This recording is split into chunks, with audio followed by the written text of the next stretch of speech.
nation on earth would agree that depriving children of food and water is acceptable. I'm here because I'm a human being, and anyone with a conscience believes that a civilian population should never be punished in this way. It's collective punishment, it's a war crime. And unless we stop it, unless we get out there and say something, it's going to end up with thousands losing their lives. Can you put into words how you feel about the loss of life on both sides? Every life is precious. But the root of this violence is the occupation. It's not complicated. It's a settler colonial state imposing apartheid and oppression on an indigenous people. And that's wrong everywhere, for anybody.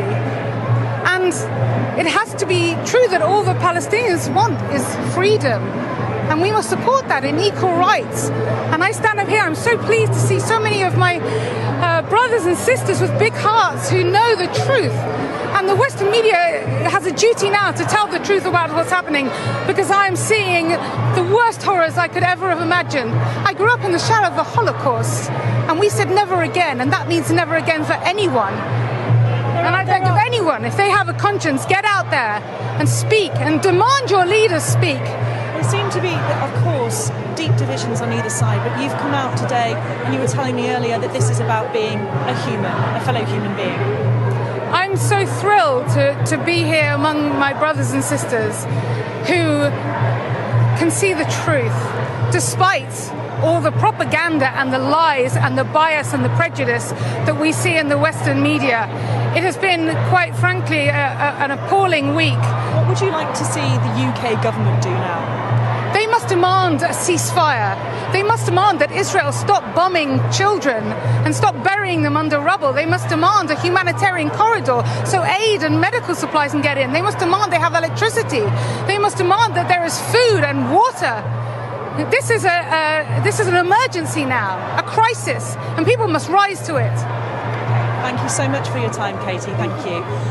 So you heard there strong words from Katie. That's echoed across most of the people that we've spoken here today.